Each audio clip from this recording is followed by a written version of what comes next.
Hello everybody, it's Wyvern here with a video to discuss the recent patch notes releases on the blog for Warhammer, and just to discuss what we'll be getting in just a few days alongside the Tomb Kings patch. Of course, we have seen a whole roster release for the Tomb Kings, and I won't really be discussing that here. There are plenty of other YouTubers who actually had early access to the game, and so you can see actual gameplay footage there and just see what they play like a bit better there than pure speculation. From what I've seen, just to quickly recap what I've seen of the Tomb Kings and what my opinions are, or kind of some slight opinion of what they might play like. It does appear that they have a lot of squishy infantry. Their infantry is not well armored at all, and it's somewhat mediocre in the stat department. I would definitely say their infantry is not much of a strength outside of perhaps just holding the line for a reasonable amount of time. Though of course the low armor will not help with that. They definitely have a lack of medium mid-tier cavalry, but they seem to have very powerful monsters, very powerful heavy cav, and actually decent light cavalry, which is pretty cool. That we'll be seeing that. They do of course have they do have an okay selection of archery. They do have some solid artillery choices, and definitely I think and their monsters especially seem to be very tough with good stats, good armor, and of course just the usual stuff, armor piercing, all that. They also, with the Nehekar Knights, we might be seeing the first unit that upsets the dominance of the Demigryph Knights with halberds in multiplayer, and honestly anywhere really, because currently Demigryph Knights with halberds just completely trash all other factions. Heavy cavalry and really are dominant, but the Nehekar Knights actually have poison on top of their. So despite having slightly less armor, so that's one of the things I'm actually probably most excited about, is just seeing. I do believe the Nehekar Knights with halberds might be the first unit that upsets that what's really been a meta for a very long time, that Empire wins cavalry engagements. Either way, there have been a whole bunch of updates here with these patch notes, and that is definitely what I want to be going over here. That's what I really want to be focusing on, and so that's what we're going to be talking about in this video. The first and foremost, the biggest change is, outside of course, what we're getting with the Tomb Kings, is that we will be getting a new Skaven Lord, Threch and the Craven Tail, and we will be getting a whole rework of Bretonia's technology tree, which up until this point, Bretonia has some of the worst text in the game. Basically, you'd confederate all the Bretonian subfactions, and you would be done. All their remaining technology was absolute garbage tier. It was not worth researching, and was simply not worth really. Was not really worth bothering with. You can see here, if we zoom in, we can see a slightly better view of what's going on. Here, the zoomed in view is somewhat. These images here are somewhat ugly, so occasionally we'll open this up, and we can see there's definitely been some new additions. You can see here they're highlight. Unfortunately, some do appear to be slightly harder to access, but still very cool. There's definitely some upgrades here for the infantry. With the registered draft, longer spears, yada yada. You can see temple bribes here encourage fanaticism, most likely affecting battle pilgrims and those sorts of units. Then down here we do have a whole bunch of cavalry upgrades, which is pretty awesome. That most likely means we're going to see some very powerful cavalry upgrades. And previously, Bretonia only had some really trashy upgrades for their peasants and some rather lower end economy upgrades that took way too long to get, and then specific faction counter upgrades that once again took far too long to get it, or far too long to research, and really did not provide the benefits that you wanted as Bretonia. So this is great. I think this is one of the best. Well, this is definitely one of the best. This is one of the really very good improvement here, because Bretonia was definitely in a bit of a weak spot. You can see the upgrades such as armor is honestly pretty good. The fact of the matter is, Bretonian cavalry does have somewhat lackluster armor, and this is a nice little fix. You can see construction cost reductions for Bretonian stables and pastures and all this other stuff. So definitely some cool stuff. We can't see everything here, but nonetheless, very nice to see that Bretonia is getting some love. Also, you can see we are going to be getting some improvements with new skill trees for all the legendary lords for Bretonia. So you can see Fount of Honor, and I do believe this is on Lewin, which is providing a massive boost to Knights of the Realm and Questing Knights units, which I think is relevant because while Knights of the Realm are not something you're probably going to be fielding with Lewin, you'll probably drop them in favor of Grail Knights eventually. Questing Knights are something you usually keep till late game and end game with Bretonia.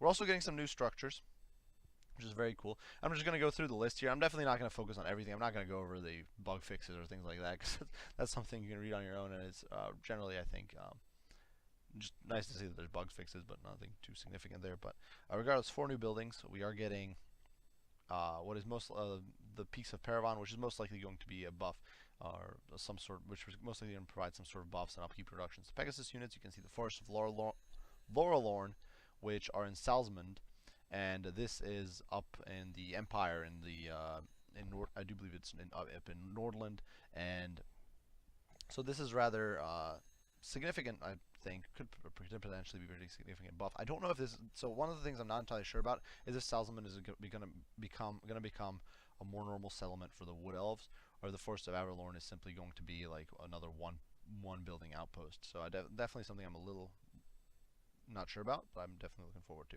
We're also getting a proper gold mine in Galbraz, which is going to be a huge buff for Wurtzag. Previously, Wurtzag definitely had a huge deficiency or weakness compared to Grimgor and Azag, because you did not get access to the gold mine that you get in Black Crag. But with the new gold mine, with the Oath Gold Mine in Galbraz, this might actually provide a buff that really counteracts this deficiency. Then we do have the Ruins of Morcane, which is once again in Galbraz. And so basically just there's going to be an additional, as far as I know, some sort of improvement for vampires in Galbraz as well. Which is pretty cool. Definitely interesting to see some factions with this, will be getting benefits from areas that are not necessarily favorable to them, but very, very cool. Judging by this, it's most likely only going to affect Arkan the Black's faction, Tomb King faction, because I do believe that is the one treacherous, more akin to Vampire Count's faction. Going through the rest of the updates here, you can see we will be getting Tretch Craventail, who is getting a unique starting position in Naggaroth. This guy definitely catches me by surprise in the fact that we're getting him rather than a lot of, in my opinion, significantly better legendary lord options. Personally, I was expecting Clan Molder with Throt and Scryer with Ikit for DLC, but definitely catching me by surprise. I'm not complaining. I think it's definitely pretty cool to see new Skaven option up in Naggaroth, but nonetheless, we'll see how it plays out. We'll see how it plays out. I definitely still hope that we will get Molder and Scryer in the future. I'm definitely hoping this doesn't that we'll just get an extra lords. For example, Vampire Counts do have, and sub factions have 5 lords, so I would hope that that means that Skaven are just going to get 5 lords, rather than meaning we're not going to get some of those rather significant lords or significant starting positions like Clan Molder and Clan Scryer. Otherwise, there have been a whole bunch of updates, so that's really what we're going to roll through here. Here's just a list of all the tech and all the new buildings. Then we're also getting some new lord traits. Most of these I think are fairly irrelevant or insignificant. Karl Franz's boost to Diplo relations with Empire provinces is kind of cool, but not really that amazing. Honestly, it will help you get some early game. It does make him a slightly more appealing alternative to Gelt, who in my opinion is currently the best option, in the sense that you can use, that you will be able to confederate a little more easily and trade a little more easily, especially. Azag, plus 15% leadership aura and leadership aura effect. The leadership aura effect could be significant, especially in higher difficulties. The leadership aura size, probably not that much. Grimgor upgrades to Black Orcs are practically irrelevant. It is cool to see, but plus 5 armor in Black Orcs is minimal improvement over their already massive armor. Plus 6 leadership, once again, they will almost never break in the vast majority of situations. So these 2 upgrades are not particularly great, I think. Thorgrim, similar thing. Dwarves are basically unbreakable, even on the hardest difficulties. Plus 8 leadership is not going to change that. The thing is that against AI, which tends to be really, really bad at flanking and really bad at actually exploiting players' weaknesses, you don't really have to worry about flanks and sudden terror routes or fear routes or things like that. So leadership R is not as important, especially for factions that have great baseline leadership like dwarves. This is pretty cool with Archeon. The plus 25% raising income and plus 10% physical resist for Chaos Knight units is pretty awesome. 10% physical resist on Chaos Knights I think is pretty cool, because Chaos Knights are great cavalry. A whole bunch of bug fixes, just touching upon a few of these that I think are kind of cool. Improvements to Skaven units in auto-resolve, which is great because currently Skaven are really trash in auto-resolve. They tried to rebalance the dwarves so they don't just dominate their portion of the map like they tend to do. Hopefully, and apparently AI is going to. There's been improvements to AI, which I think is really cool. Hopefully, and there were already improvements to AI with Mortal Empires to begin with, and now apparently with AI using more varied formations and stuff, that could definitely make some of the cheeses a little less viable, which is, I think, really, really good. I think this is a great improvement. I think this is really smart and really just, if these AI improvements really do work as promised, I would say this is definitely great. This is actually probably one of the most significant improvements here that we'll be getting. Some technical improvements, some campaign technical improvements. Once again, I'm not really going to be going over those. Gameplay improvements. Not much to say here. This is basically insignificant, but it's worth noting that garrisons that exceed 20 units should now it'll prioritize that the garrisons that have over 20 units will prioritize higher tier units when considering what units to bring into battle. And yeah, otherwise I don't think there's very much significant here.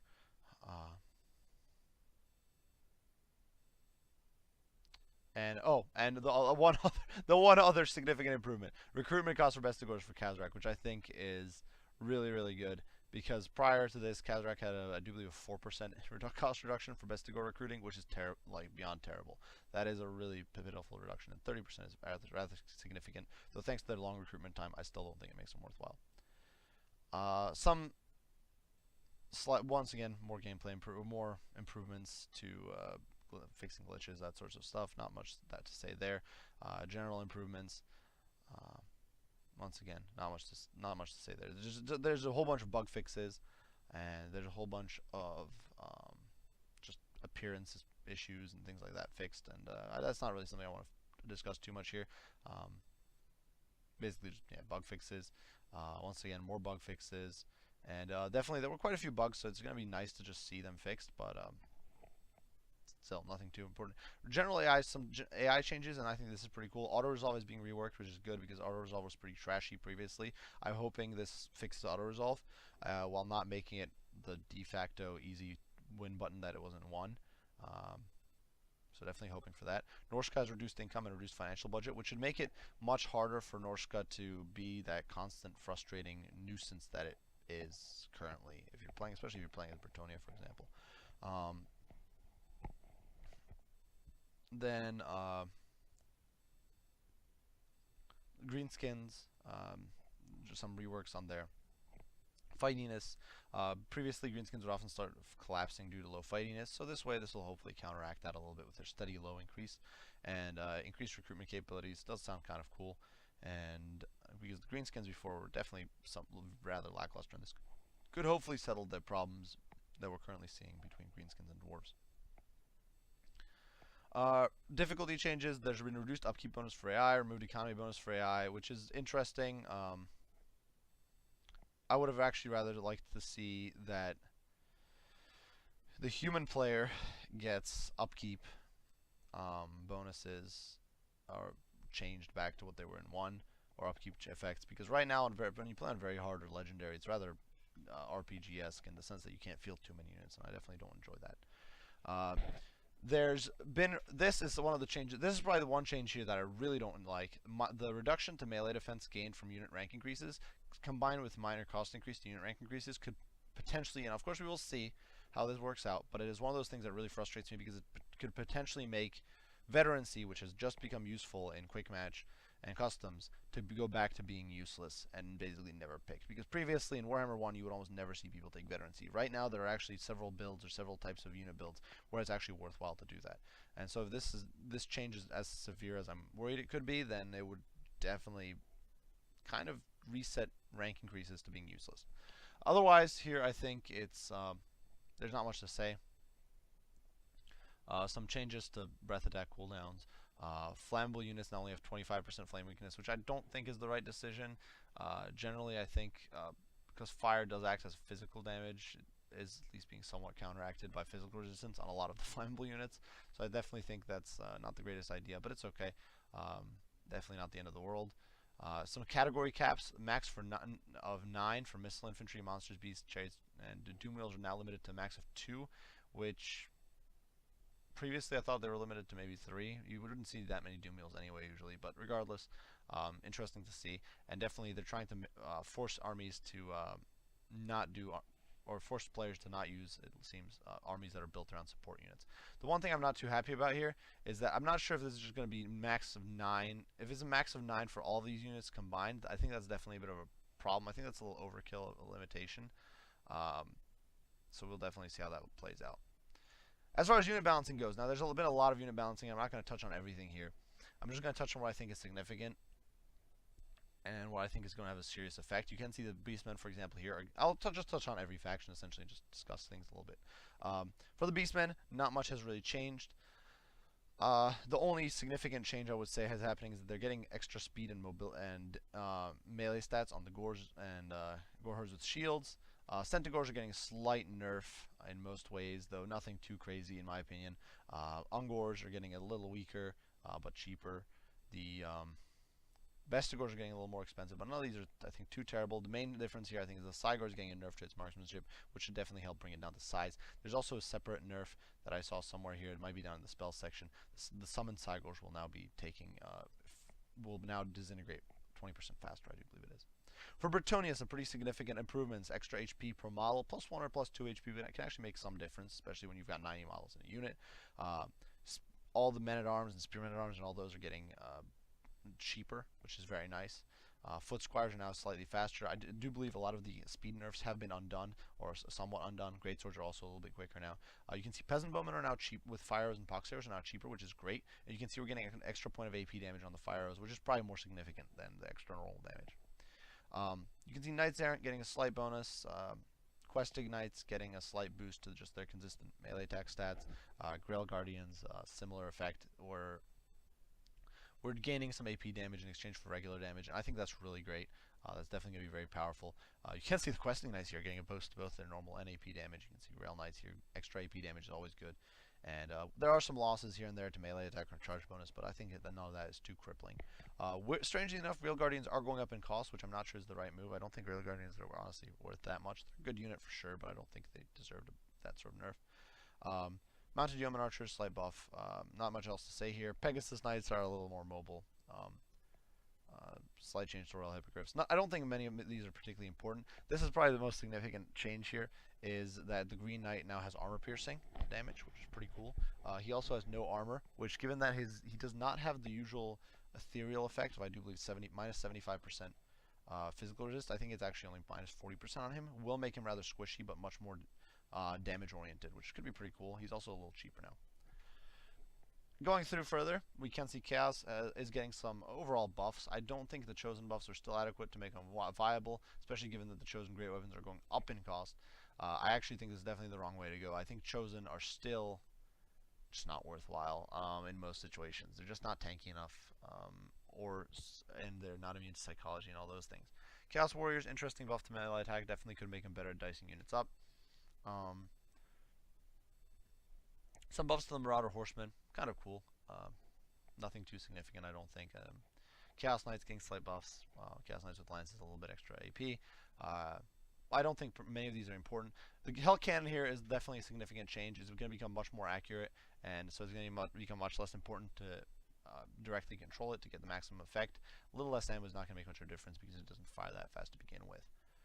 I don't think, at any rate. We will obviously see, but I think that usually gets shut down fairly quickly, and so I don't think losing much ammo is going to be too much of a problem. It already has, I do believe, like 40 rounds of ammo or something. So losing 15 is not going to be the end of the world.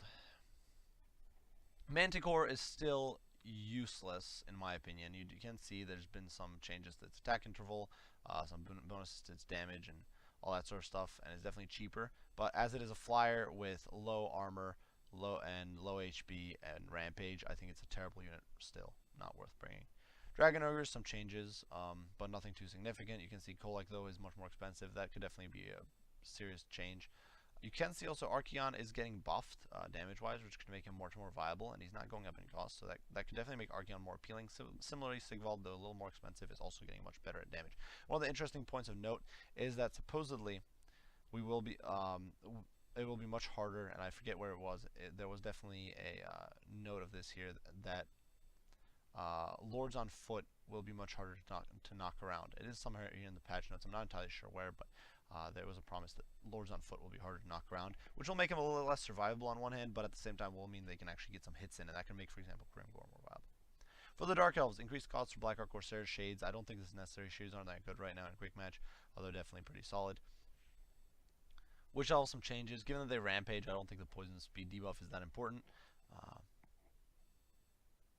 and some slight nerfs that they probably deserved. Reaper Bolt Thrower, some slight changes.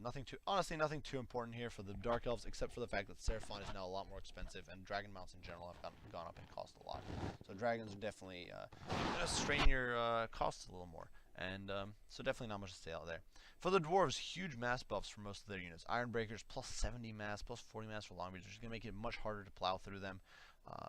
Extra damage. You can see the Longbeards with the Great Weapons have actually been nerfed in AP damage, which was one of the few units that suffered like that. But by and large, these guys are definitely looking pretty strong. You can see Bugman's Rangers have actually gotten a buff to melee attack, HP, and charge defense against large, as well as extra mass. So these guys are going to be actually a pretty competitive, I think, shooting unit at just defending themselves, which is pretty awesome to see. Iron Drakes even cheaper, which is great to see. The Iron Drakes have always been overpriced. I think they're constantly trying to make Iron Drakes more viable. It's just difficult. Still cool to see they're trying to do that. Gyrocopters, nothing too much there, but I still don't think they're particularly great, especially because they just don't have enough ammo to make themselves worthwhile. But the Gyro Bomber and Skyhammer, Clattergun's been changed so it now explodes, which the gun's projectiles explode, which could definitely make it a little more viable. No guarantees though. Grudge Throwers, boosted. Organ Gun, increased cost and minus accuracy, which I think is overkill. I think one or the other would have been good enough. Artillery is still very iffy in this game, and I would not always recommend it. So I definitely don't think that it's necessary to overly nerf them too much. The Flame Cannon is getting buffs again, but it's pretty crazy already. It's already pretty cool to see sometimes. You can definitely get some value out of it, so getting buffed is nice. And Rune Lord is getting a little more expensive. You can also see all the Dwarf Infantry is getting plus 20 mass. For the Empire, some reworks. The Flagellants, which are getting less damage but more melee attack, and they're going up in cost. Same with the Tattersouls, was definitely a significant nerf for the Empire, who has relied on Flagellants and Tattersouls to be a cheap frontline defense. Halberdies plus 1 AP, nothing too important. Great Swords plus 2 MA as our melee attack is actually pretty important. Similarly, Crossbowmen getting a little more projectile damage is pretty cool, though I would have liked to see AP being added instead. Empire Knight's a little cheaper, once again pretty cool. Reichsguard getting extra AP, very nice. In general, these are just small buffs, but I think all good quality of life buffs. You can see Demigrus with Lance is actually going down in cost, which I think is really good. Demigrus with Halberds are getting tankier, but in exchange, they are losing their bonus, a little bit of their bonus versus large. Pistoliers are getting buffed again, and they are still going to be trash. I think that in the way currently Pistoliers are set up, this is honestly one of the most pathetic units in the game. It might be the worst unit in the game. It's very hard to find a unit that I would argue is worse than Pistoliers. And these are not buffs that are going to fix it. Plus 1 missile damage is still trash. Plus 5 HP is not going to fix the problem. Neither is plus 2 melee defense. So I've got my own opinions on Pistoliers, and I'm not going to waste time here, but this is not going to fix anything, and it's frustrating that they haven't done a proper rework of them. Outriders getting slight buffs. Outriders with grenades getting very significant buffs. And actually the plus 1 projectile AP damage on Outriders is pretty good too. Hellblaster, some reworks and buffs. Mortars getting a huge buff, which is very nice to see. Will hopefully bring them back to being useful. Steam Tank getting some pretty significant buffs as well, though most of it oriented melee attack was irrelevant. Steam Tank's not because Steam Tank's not the best damage dealer in melee anyway. Some changes to the Luminarch. Empire Wizards have cheaper mounts, and Carl has gotten some buffs as well here. High Elves, not much to say there. They're definitely better than they're definitely getting better in some ways. Dragon Princes though getting a nerf with extra cost, and I think that's the most significant change here. White Lions also slight damage nerf, and our archers are getting a slight accuracy nerf, which I think is fair because their archers were incredibly accurate. The Great Eagle changes here are really good. I think the Great Eagle is becoming a much more competitive melee choice. Everything else here I think is fairly insignificant. Of course, Dragon Mounts going up in cost is kind of important. Lizardmen, greater bonus for infantry on the Croc scores, which is pretty cool, though not the most important thing. Once again, most of these are I don't think too significant. Some slight changes to the Carnosaur mounts, which are becoming a little less powerful here with a little less armor. Some slight changes to damage and that sort of stuff. Also, interestingly enough, the Scar Veteran is losing Primal Instinct, so it will now be a fully controllable hero. And I think this, in general, actually adds up to some buff to the Scar Veteran Carnosaur, since the removal of Primal Instincts will easily compensate for all the slight disadvantages he's getting on all the other abilities. Sking Chief, a little less ammo. Pterodons are still trash. That they are one of the only units that I think can compete with Pistoliers for being trash. Interestingly enough, Bastillodon Revivification Crystals are also very have been reduced in cast count, so only 7 instead of 10, which could be potentially quite a bit of a change. So we'll definitely see how that works out. First Cave-In, not much change except the Doom Wheel is nerfed. It's just unfortunate, but nothing too significant there. Night Runners and Gutter Runners no longer ignore shields, the ones with throwing stars. So definitely some interesting change. I think that makes them significantly less competitive. In my opinion, I already prefer the Slingers, and now I'm only going to prefer them more. Changes to Stormvermin. Once again, this is not really adequate to bring Stormvermin up into competitive levels. Stormvermin are another unit that just needs a significant rework, and I think it's definitely a bit of a problem here. For the Orcs, not much important has changed except for Grimgor getting a significant boost to his stats, especially his AP melee damage. He is, I think, going to be much more competitive, especially if he's not knocked over as much. Otherwise, most of this stuff is fairly unimportant. I do think the Boarboy Big Guns +2 leadership could actually be useful when monster hunting. For the Wood Elves, basically nerfs across the board for most of their for the low-end infantry. Their high-end troops are getting buffs to melee defense, which is great. You can also see the Glade Guard are going down in cost, which is really nice to see. And they are losing their magical attacks, which I think is actually a net buff because it means they're going to be much better against dwarves, who were previously very, very hard for the Wood Elves to shoot down because they were getting a 25% damage debuff because they had magical attacks. So definitely, I think a bit of a buff. You were also seeing Deepwood Scouts get faster, get more HP. You can see Switcher slightly nerfed, but definitely some improvements there. You can also see Way Watchers are getting buffed and getting extra ammo, which is pretty great. So definitely cool to see. The only problem is going to be is that now if your opponent brings ethereal units, the only shooting you can really bring to kill them is Deepwood Scouts with Swifter Shards or your Lords or Way Watchers. Outside of that, Eagles are getting similar buffs, which is great. The Sisters of the Thorn getting slightly reworked, and I don't think it makes them better, and they're actually going up in costs, so they're still going to be pretty trashy, I think, or not very useful. Otherwise, some decent reworks. You can see some significant buffs to Treekin, who are getting +6 AP damage and +15% missile resist, which is huge. That's going to make them even more crazy tanky than they already are. Durthu getting more HP, Ancient Treeman getting more HP. For the Vampires, we are seeing Cairn Wraiths get slightly better charge bonus. We can see Black Knights get some damage, some stat changes, and in general buffs. Yeah, basically most of these are just straight buffs. The Varghulf is getting changed a little bit to make it more competitive, which is definitely cool to see. Corpse Cart is getting cheaper, which I think is good, and Terrorgeist is getting slightly buffed, which is definitely cool to see. We're also seeing Hex Wraiths get even faster, so now they're going to be on the level of Light Cavalry for their mobility, and they were already pretty close before. Otherwise, for slight abilities, there's been significant changes to net spells, and you can see there's now limited casts on a lot of them. Otherwise, there's going to be reduced durations. Net of a Mintok is going to have no effect radius unless overcast, and when overcast, it's going to be a pretty small effect radius. Tempest no longer snares.